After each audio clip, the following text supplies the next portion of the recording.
kakagising ko lang guys. Ito ang aking daily routine sa umaga. Ito guys, kakagising ko lang at ang lamig dito kaya naka-sweater ako dahil malamig yung panahon dito. So dahil nga lumipat kami sa lugar na malamig guys, kaya ito ang kanilang temperature sa umaga ay iba, malamig. Malamig guys yung weather nila dito. So naninibago pa kami guys ng konti. So anyway, dahil malapit na rin nga mag-winter kaya nag-drop yung temperature nila dito. So gumising ako guys ng early ngayon. It's because dahil nga may pasukan na. So ito talaga yung aking daily routine. Gumigising ng umaga para mag-ready ng breakfast para sa aking mga anak at kanilang baon sa school. So wala namang pinagbago sa aking daily routine ever since before kami lumipat doon sa dati naming tirahan at dito. Ito talaga yung aking daily routine in the morning, lalong-lalo na pagpasukan. Gumigising ng maaga para mag-prepare ng breakfast ng mga bata at kanilang baon kasi nagbaon sila. Mas gusto nilang magbaon sa school kaysa bumili. So kaya ito talaga yung aking ginagawa. Gumigising ng early na morning bago pa sila gumising. So, para ma-advance ko na ready yung kanilang breakfast at saka baon sa school. So, ayan guys, ito yung aking daily routine sa umaga.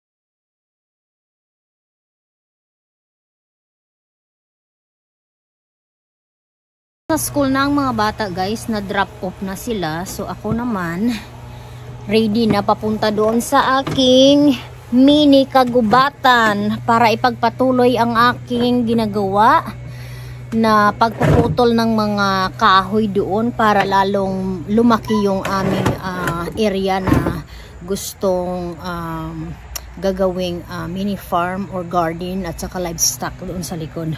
So ayun guys, ready na ako papunta doon. Ito, kasama ko na naman yung aking service. Ito guys, ayan, at may ano na pala ito guys, oh, may atip na sa taas. Ayan, nilagyan ng asawa ko ng cover. So ayun, so kung magpapahinga ako, may cover na ako. Ayan, may shade na ako ba guys. So ayan, o sige, paalis na tayo guys. Social tayo yun guys, social. May ano na, may atip yung ating service. So, ayun yung bakay guys sa likod. Oh. Okay, makugulong na yung aking pag.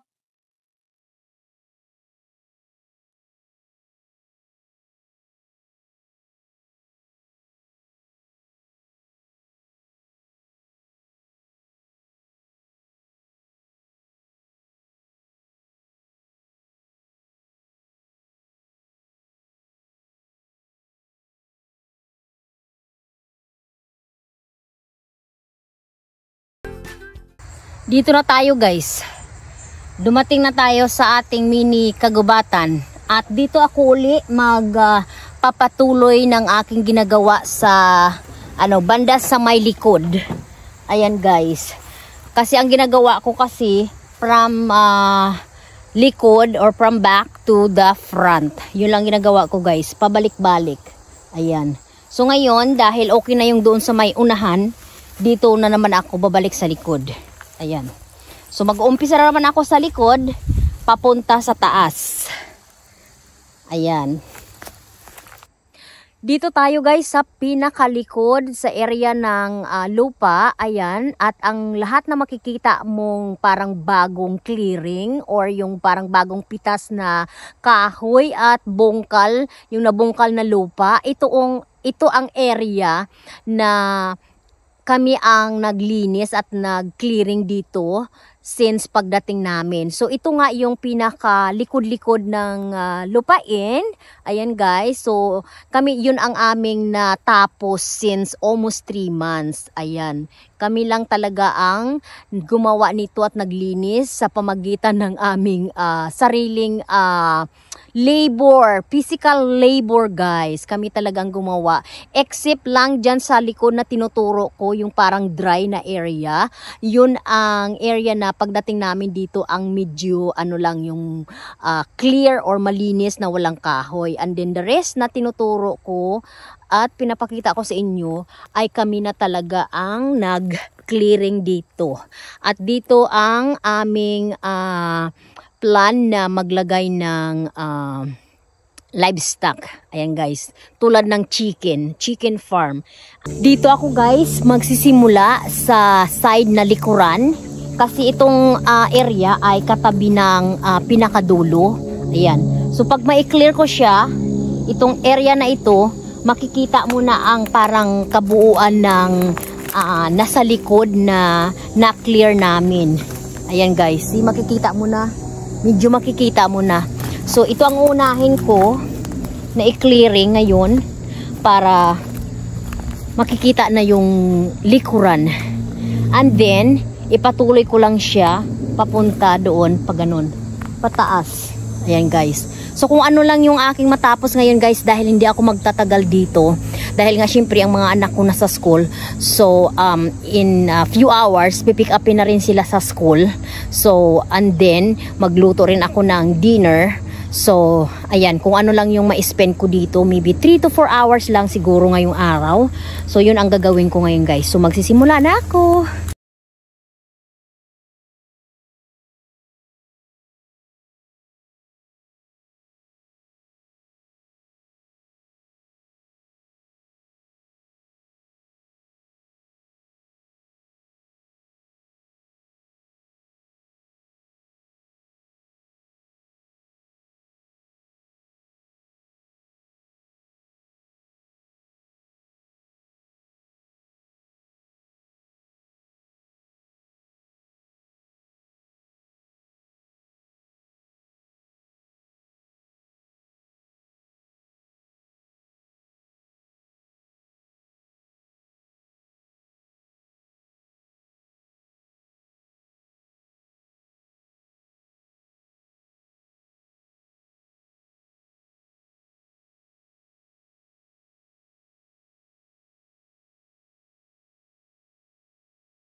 Guys, tingnan nyo, may palaka na sa kahoy. Ayan. Ayan o. Yeah.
Nag-stop dahil nga mahaba pa yan guys.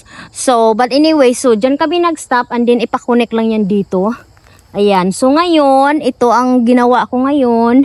Natubos ko na yung area na gusto kong ikakating dito para makita yung sa likod. So, ang susunod kong gagawin ay ipagpatuloy ko lang yung pagkating ng mga kahoy guys hanggang kung saan ako makaabot ngayong araw. So hanggang dito na nga ako guys. So yeah, nakaabot na ako dito ngayon mag-cutting. So ipatuloy ko lang yan ngayon guys ang pagka-cutting kung hanggang saan ako makatapos.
Ito ang lulutuin kong dinner na ulam. Tilapia, frozen guys.